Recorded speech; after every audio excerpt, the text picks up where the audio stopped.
Kenapa orang merindukan tanah suci? Karena pada dasarnya orang ingin agar dia bisa merasakan sesuatu yang pernah dia rasakan pada alam asal. Sesungguhnya kita di alam asal pernah merasakan suatu kedamaian, ketentraman, kebahagiaan.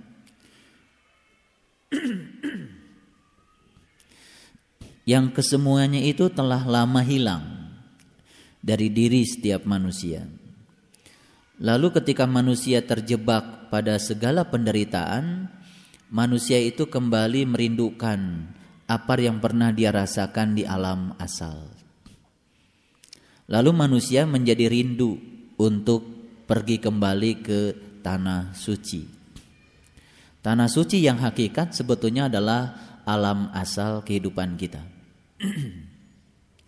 Tanah suci yang kebanyakan orang menyebutnya Makkah al-Mukarramah, Madinah al-Munawwarah, yaitu juga tanah suci secara syariat. Tetapi ternyata tidak semua orang bisa menemukan kembali pengalaman kebahagiaan yang sejati yang pernah dia dapat dulu di tanah suci yang syariat itu. Banyak juga di antara orang yang pergi ke sana merasa tidak aman. Mulai dari takut kehilangan tas, takut kehilangan perhiasan, uang, bahkan takut kehilangan sendal yang bermerek yang dibawanya ke sana. Sepanjang kita masih dihantui rasa takut, berarti kita masih merasa bahwa kita tidak aman. Jadi kesimpulan, tanah suci yang syariat yang di sana itu belum bisa memberikan rasa aman. Tetapi kita rindu kan untuk pergi ke tanah suci. Lalu tanah suci itu yang sesungguhnya yang mana? Tanah suci yang sesungguhnya adalah Allah Subhanahu wa Ta'ala, tempat asal kita. Dan ketika setiap manusia sudah biasa merealisasikan sifat-sifat Allah ke dalam dirinya, maka yang pertama kali akan menjadi tanah suci yang sesungguhnya adalah tubuh kita masing-masing. Nah, kalau seluruh tubuh kita sudah menjadi tanah suci, maka dengan sendirinya bumi ini di seluruh bagiannya, di seluruh penjuru bumi ini akan menjadi tanah suci. Sehingga setiap orang merasa damai dan tentram dimanapun dia tinggal. Tugas kita saat ini adalah menjadikan bumi kecil kita menjadi tanah-tanah suci yang kemudian akan berkontribusi untuk menjadikan bumi besar kita menjadi tanah suci di seluruh bagiannya. Alangkah indahnya kalau seluruh bagian penjuru bumi ini sudah menjadi tanah suci. Tanah suci yang sesungguhnya. Kalau kita melihat Asmaul Husna itu, ya, asmanya Allah yang ke-99 itu As-Sabur. Ternyata puncaknya Asmaul Husna itu adalah As-Sabur. Mulai dari Ar-Rahman, Ar-Rahim, Al-Malik, Al-Qudus, As-Salam, Al-Mu'min, Al-Muhaimin, Al-Aziz, Al-Jabar, terus ke sana Al-Khaliq, Al-Bari, puncaknya itu adalah As-Sabur. Saya kira urutan nama-nama Allah itu juga memiliki hierarki, memiliki jenjang. Itu suatu pelajaran, suatu tazkirah bagi kita sekalian, bahwa sesungguhnya puncak spiritual yang harus kita capai adalah As-Sabur. Makanya Nabi mengatakan perhiasan terindah yang ada di semesta ini adalah kesabaran. Jadi kalau seluruh umat manusia sudah mencapai yang disebut dengan perhiasan terindah itu yang bernama kesabaran, maka kesabaran ini pertama akan menciptakan seluruh bumi-bumi kecil kita menjadi tanah suci, yang kemudian akan mewabah menjadikan bumi besar kita juga menjadi tanah suci. Ya, kalau kita tidak bisa menjadikan bumi besar ini sebagai tanah suci, setidak-tidaknya kita berkontribusi menyumbang kesucian kepada bumi besar ini melewati menjadikan diri kita sebagai tanah suci. Dari mana kita akan memulainya? Saya akan memberikan suatu ilustrasi yang sederhana saja. Kalau kita perhatikan, daun pada akhirnya di pohon itu pasti akan jatuh. Kalau si daun itu memaksa dirinya untuk tetap bertahan di pohon itu, sebetulnya daun itu sedang menderita. Karena dia sedang memaksa berada pada satu posisi yang sesungguhnya posisi itu lambat laun tetap harus dia tinggalkan. Kenapa dia ingin tetap di situ? Karena dia tidak siap menerima peran lain yang akan diberikan Tuhan kepada dia. Padahal sebetulnya kalau dia mau menerima peran lain, sebentar dia jadi daun, sebentar dia jadi pupuk. Pupuk juga tetap peran yang luar biasa. Dan nanti kalau dia sudah jadi pupuk kan dia hancur. Kemudian diserap lagi oleh akar dan suatu saat dia akan muncul kembali menjadi daun. Kenapa manusia stres dengan kematian? Karena dia ingin tetap hidup. Ketika dia mempertahankan ingin tetap hidup dan tidak bisa memberi ruang pada yang bernama kematian, pasti semua manusia itu stres. Karena dia memaksa ingin tetap hidup. Lalu dia berupaya sekuat tenaga mempertahankan diri untuk tetap hidup. Apa saja dilakukan. Ya. Jadi saya ingin mengingatkan kalau olahraga niatnya jangan ingin mempertahankan diri agar tetap hidup. Olahraganya pasti akan stres. Kalau mau merawat tubuh kita, pergi ke tempat salon-salon kecantikan, jangan berupaya di dalam batin kita ingin mempertahankan tetap hidup. Pasti ketika berada di ruang perawatan pun stres. Kalau kita minum multivitamin, obat-obat apa saja yang bisa merawat tubuh kita tetap fresh, jangan ada niatan untuk mempertahankan hidup. Karena kalau niatnya seperti itu, pasti makan vitamin apa saja tidak akan pernah memberikan kontribusi apa-apa. Karena stresnya belum pernah hilang. Nah, stresnya apa sebetulnya? Stresnya itu karena dia tidak bisa memberikan ruang kepada yang disebut dengan kematian. Jadi sama saja dengan daun yang tadi. Dia ingin tetap jadi daun. Padahal seharusnya secara alamiah dia harus menjadi pupuk dulu. Itu juga peran yang Tuhan berikan kepada dia. Setelah jadi pupuk kan suatu saat diserap oleh akar, kan mungkin menjadi daun yang lebih indah lagi. Siapa jadi awalnya mungkin daun pohon babadotan yang tidak ada harganya, suatu saat akan menjadi daun benalu teh yang dicari banyak orang untuk kesehatan. Atau suatu saat jadi daun anggrek melati yang sangat indah, yang harganya lebih indah lagi. Jadi sebetulnya daun juga ternyata mengalami suatu fase bertransformasi dari satu daun ke daun yang berikutnya yang jauh lebih tinggi keadaannya. Jadi kalau air setelah menjadi kabut dia tetap saja ingin jadi kabut dan tidak siap menjadi air, maka kabutnya lihat stres kan. Itu kabut yang ingin mempertahankan diri untuk jadi kabut, padahal alamiahnya dia harus menjadi air. Betul enggak? Ntar juga setelah jadi air, suatu saat akan jadi kabut lagi. Manusia pada takut menghadapi yang disebut dengan kematian, karena dia tidak mengerti saja. Sebenarnya kematian itu adalah suatu proses di mana Allah akan menitipkan suatu peran baru, dan suatu saatnya mungkin terlahir lagi dengan peran yang jauh lebih indah. Nah, jadi kesimpulannya ternyata sumber penderitaan manusia yang paling utama adalah ketika manusia ingin mencoba mempertahankan keadaan yang sekarang dan tidak siap menerima keadaan yang berikutnya yang akan Allah titipkan kepadanya. Nah, ketika manusia melepaskannya, ketika manusia mengizinkannya, proses itu berjalan apa adanya, disitulah sebenarnya sumber manusia akan memperoleh kedamaian. Jujur saja kita bisa mengakui saat ini juga bahwa sumber penderitaan kita adalah saat dimana kita takut untuk kehilangan yang ada pada saat ini. Yang ada pada saat ini adalah kehidupan. Dan yang akan datang adalah kematian. Kalau saya meletakkan kelereng di suatu mainan anak-anak, kan mainan anak-anak itu ada yang seperti ini. Bukit, lembah, bukit, lembah, bukit, lembah. Kalau saya letakkan kelereng di bukit, saya mau tanya, itu kelereng pergi kemana? Pergi ke lembah kan? Betul?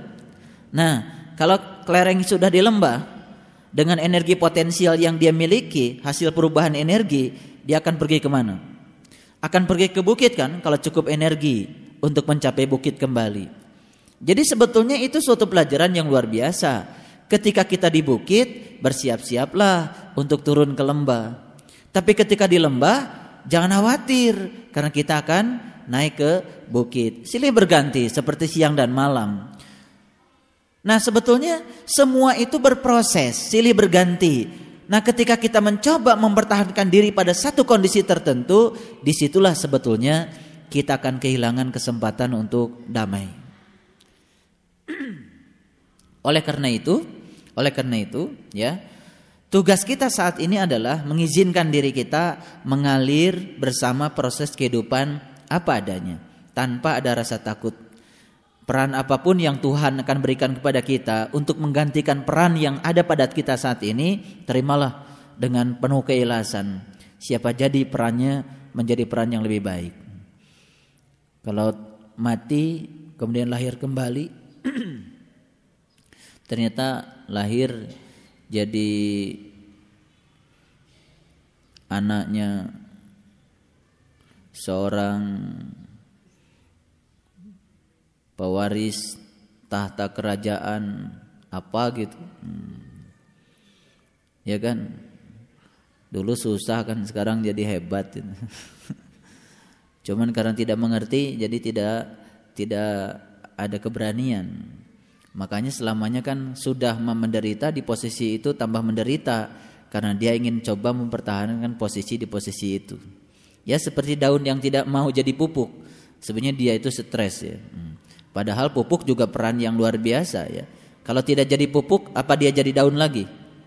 Kalau dia tidak bersedia jadi pupuk, kan tidak akan pernah menjadi daun yang baru lagi. Syarat untuk menjadi daun yang baru memang dia harus melewati proses itu. Ya jadi pupuk dulu lah.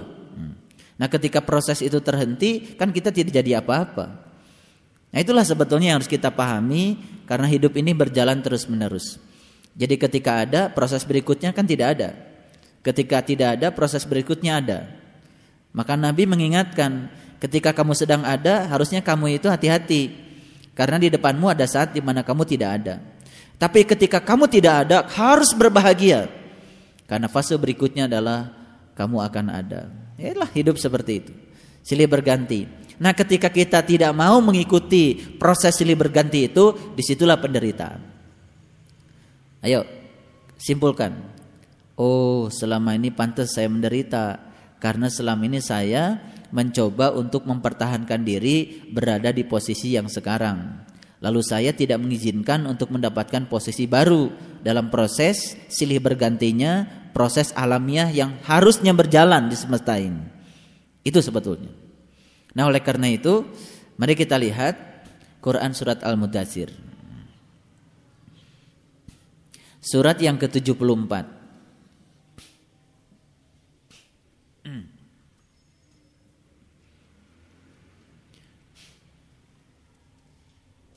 Surat yang ke-74. Sudah? Baik. Saya akan memulai mengkaji surat Al-Mudaththir tidak dari awal. Saya ingin semua melihat ayat 12, ayat 13, ayat 14, ayat 15. Kenapa saya memulainya dari sini? Nanti akan mengerti dengan mukadimah yang saya sampaikan tadi. Sekali lagi kita simpulkan dulu mukadimah kita tadi. Bapak Ibu, Ayahanda, Ibunda dan sahabat-sahabat sekalian, sumber penderitaan utama setiap manusia adalah karena manusia ingin tetap berada di posisinya yang saat ini. Setuju? Jadi sumber utama penderitaan kita adalah karena kita tidak pernah mengizinkan dan memberi ruang untuk terjadinya proses berikutnya. Suka tidak suka, proses berikutnya akan tetap berjalan. Walaupun itu kabut mempertahankan diri jadi kabut, tetap saja suatu saat dia akan mengembun dan berubah menjadi air. Ya, ketika dia mempertahankan tetap ingin jadi air, suka atau tidak suka, suatu saat dia akan menguap dan akan menjadi kabut. Ya kan? Jadi kita suka atau kita tidak suka, proses alam tetap akan berjalan, tidak bergantung suka dan tidak suka. Kerugian kita adalah sudah kita tidak suka, kita coba menghentikannya, padahal sepanjang kita menghentikannya pun proses itu akan tetap berjalan. Tidak bergantung kepada kekuatan kita menghentikannya, karena di situ yang berjalan adalah kekuatan Allah. Baik, kita mulai dari ayat yang ke-12. Allah mengatakan di ayat yang ke-12, wa ja'altu lahu malam mahduda. Ya. Dan aku jadikan baginya harta benda yang banyak. Saya mulai dari ayat ini berhubungan dengan mukadimah yang saya sampaikan. Inilah sumber penderitaan manusia yang pertama. Wa ja'altu lahu malam mamduda. Ya. Mohon maaf. Wa ja'altu lahu malam mamduda. Dan aku jadikan baginya harta yang banyak. Ketika manusia sudah diberi harta yang banyak, manusia akan mempertahankan diri agar tetap hartanya banyak. Padahal setelah harta banyak, pasti dia akan mengalami suatu proses di mana hartanya akan sedikit. Proses itu tidak pernah bisa dihentikan, dan sampai sekarang tidak pernah ada berita orang kaya yang abadi. Hari ini yang kaya si A, besok yang kaya si B, lusa yang kaya si C. Itu fakta. Ketika manusia mencoba untuk mempertahankan diri di yang banyak itu, itulah sumber penderitaan. Jadi sumber penderitaan dia bukan kehilangan hartanya sebetulnya, tapi ketidaksiapan dia kehilangan yang banyak itu. Sekali lagi, bukan kehilangan hartanya yang membuat dia menderita. Contoh, dia punya harta 10 miliar, yang hilang kan sebetulnya cuma 9 miliar. Sebetulnya dia masih punya 1 miliar. Ketidaksiapan dia untuk kehilangan 9 miliar itu yang membuat dia menderita, padahal dia masih berkecukupan. Artinya dia masih bisa makan, dia masih bisa punya baju, masih bisa mendengar, masih bisa melihat, tetapi rasa kehilangan itu yang kemudian membebani dia. Sampai sini bisa paham?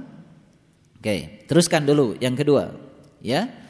Allah mengatakan di ayat yang berikutnya, ayat 13, wa banina syuhuda, dan anak-anak yang selalu bersama dengan dia.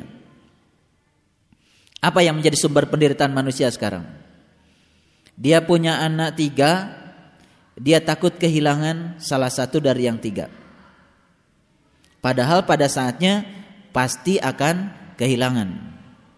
Dia coba mempertahankan keadaan itu dengan cara menyiapkan diri untuk tidak siap menerima kehilangan itu. Semakin menyiapkan diri untuk tidak siap menerima kenyataan itu, sebetulnya dia sedang melakukan penyiksaan ke dalam dirinya, dan pasti dia akan menderita. Penderitaan dia sebetulnya bukan kehilangan anak, kalau suatu saat harus hilang, tetapi ketidaksiapan dia untuk kehilangan, karena dia hanya menyiapkan untuk bersama dengan mereka. Di kajian kita yang sebelumnya, bahkan saya mengatakan tak sedikit di antara kita yang bertanya kepada para kiai, para ulama, Pak Kiai, apakah nanti saya di surga akan tetap riung mungpulung dengan anak-anak saya? Yang dia pikirkan adalah riung mungpulung di surga, bukan kembali kepada Allah. Padahal urusan ruhani itu sudah bebas dari nasab. Urusan ruhaniah itu sudah bebas dari pertalian darah. Urusan surga saja masih dikait-kaitkan dengan urusan nasab. Padahal di ayat yang sebelumnya sudah saya sampaikan bahwa ketika seseorang itu masih berjibaku dengan pertalian nasab, berarti dia tidak siap untuk ke surga, karena surga terbebas dari pertalian nasab. Jadi pertanyaan, apakah nanti saya riung mempulung di surga, itu pertanyaan yang sebenarnya sedang mengklasifikasi dia bukan ahli surga. Pertanyaan apakah nanti saya akan ke surga adalah pertanyaan yang sedang mengklasifikasi dia, mengindikasi dia bahwa dia sebenarnya bukan ahli surga. Karena ahli surga tidak pantas bertanya dengan pertanyaan-pertanyaan yang semacam itu. Oke. Walaupun belum tahu surga itu kayak apa, tetap saja kita kan ingin ke surga. Surga itu kan dari kata sparga. Swarga. Nah, saking cepat ngomongnya jadi surga. Swar itu adalah perjalanan, ga itu cahaya sebetulnya. Jadi swarga perjalanan menuju alam cahaya. Makanya dalam bahasa Arab tidak ada surga, yang ada tuh jannah. Jannah itu taman, ya. Jannah itu taman. Nah, kalau kita pernah berjalan-jalan ke taman itu, bagaimana kita merasakan damainya di taman itu? Pasti kita akan rindu untuk ke taman itu kan? Itu. Yang tidak mengerti ya membayangkan surga dengan persepsinya sendiri. Jadi larinya malah riung mung pulung atau tidak riung mung pulung. Jadi aneh. 2 ayat sudah saya kemukakan. 1, ya, dan aku jadikan baginya harta benda yang banyak. Ayat yang kedua, dan anak-anak yang selalu bersama dengan dia. Ya. Apalagi anak-anaknya udah sukses semua. Semakin sukses, semakin takut kehilangan salah satu di antaranya. Apalagi ketika yang harus hilang adalah anak yang selama ini menanggung semua beban kehidupannya. Wah. Padahal sebenarnya itu perannya sedang dialihkan saja. Perannya sedang dialihkan. Dan anak kita juga kan harus berperan, harus berproses. Karena semuanya berproses. Cuman kan kita tidak mengerti prosesnya kemana. Tapi kalau kita berbaik sangka kepada Allah, prosesnya pasti menuju kepada proses yang lebih baik. Jadi kalau hari ini dia jadi daun pohon babadotan yang sedang diproses untuk menjadi daun anggrek yang mahal. Dan tidak akan pernah jadi daun anggrek yang mahal kalau dia tidak mau jadi pupuk untuk sementara waktu. Dan harus mati dulu. Betul nggak? Iya, harus mati. Jadi buat apa kita mati? Sebetulnya kan unsur air dikembalikan pada air. Unsur tanah dikembalikan pada tanah. Unsur api dikembalikan pada api. Unsur udara dikembalikan pada udara. Apakah Bapak Ibu selama ini tidak merasa itu air yang kita minum, ya, air yang kita minum, molekul H2O yang kita minum, itu perjalanannya sudah kemana-mana tuh. Mungkin pernah memasuki tubuh binatang apa, mungkin pernah memasuki tubuh orang gila, mungkin ya. Dia itu air udah jalannya kemana-mana itu. Air yang ada di tubuh kita itu satu molekulnya itu sudah melewati perjalanan panjang sebetulnya. Jumlah molekul air di bumi ini tetap tidak pernah bertambah. Yang terjadi itu adalah berubah fase. Dari cair menjadi uap, dari uap menjadi es menjadi cair lagi. Yang berubah itu fasenya. Tapi jumlah air, kalau dihitung jumlah molekulnya yang menyeliputi bumi, itu tetap saja. Bayangkan air yang kita minum itu, jijik itu air dari mana? Tidak tahu. Kalau air itu sudah lewat pernah ngidap, mohon maaf, di tai sapi, kali aja, betul nggak? Dan oleh semesta kan dimurnikan. Unsur air menyatu dengan unsur air, unsur tanah menyatu dengan tanah. Betul nggak? Tetap saja itu H2O. Makanya kita belajar menyatu dengan semesta. Itu sebetulnya adalah menselaraskan diri. Menselaraskan diri. Yang timbul pemahaman yang dalam, dari situ timbul rasa syukur sebetulnya. Nah, dan kita bisa menerima semua kenyataan hidup ini apa adanya. Itu baru yang kedua. Ini dahsyat sekali Al-Mudaththir. Yang ketiga, dan aku lapangkan baginya rezeki dan kekuasaan dengan selapang-lapangnya. Ini kata kunci yang pertama adalah harta yang banyak. Kata kunci yang kedua adalah anak-anak yang lucu, cantik-cantik, ganteng-ganteng, pada sukses. Ya. Ada yang jadi tukang insinyur, ada yang jadi tukang dokter, ya. Yang ketiga apa? Yang ketiga, aku lapangkan baginya rezeki dan kekuasaan dengan selapang-lapang. Wah, kalau sudah diberi kelapangan yang seperti ini, kan nafsunya pengen terus nambah. Betul nggak? Iya. Kalau sudah jadi wagub, pengen jadi gubernur. Kalau sudah wakil wali kota, berikutnya pengen jadi wali kota. Betul nggak? Kalau sudah jadi lurah kan berikutnya pengen jadi camat. Iya kan? Kalau sudah jadi RT kan berikutnya pengen jadi RW. Terus seperti itu. Kenapa? Karena ayat 15 Allah mengatakan, ya, kemudian dia ingin sekali supaya aku menambahnya. Ya. Jadi ingin agar Allah terus menambahnya. Makanya dia cari doa-doa mustajab. Dia cari kiai-kiai yang bisa menaklukkan Allah. Ya kan? Dia cari tempat-tempat yang Allah takluk di tempat itu. Dan ketika dia sudah sukses menaklukkan Allah, kemudian dia bangga. Bahasanya kelihatan soleh dengan mengatakan, lihat saya, apa saja doa saya dikabulkan. Sebetulnya itu bahasa halusnya, bahasa kasarnya kan dia sedang pameran pada orang, lihat nih gue sudah jadi Fir'aun. Gitu sebetulnya bahasa kasarnya. Karena gue sudah bisa ngatur Tuhan dan Tuhan takluk pada apa saja yang diperintahkan saya, Tuhan mau ikut pada saya. Nah, ketika orang sudah sampai di tingkat itu, soleh atau salah? Tapi kalau orang sudah begitu juga tetap aja kalau sholat kan bilangnya wa ana minal muslimin. Tetap aja ya. Wa ana minal muslimin. Tidak mengatakan wa ma ana minal muslimin. Gak ada yang mengatakan sesungguhnya aku bukan lagi muslim. Karena yang muslim adalah Allah. Karena Allah sudah berserah diri pada keinginan-keinginanku. Rubah apa bacaan sholatnya? Tidak. Bacaan sholatnya tetap saja wa ana minal muslimin. Aku adalah orang yang berserah diri. Tetap aja bacaan sholatnya kayak gitu. Baik, kita urutkan dulu ya. Yang pertama adalah kepada kita mungkin saja Allah akan menganugerahkan rezeki yang banyak. Kepada kita Allah akan menganugerahkan apa itu? Anak-anak yang lucu-lucu, yang ganteng-ganteng, yang akan selalu bersama dengan kita.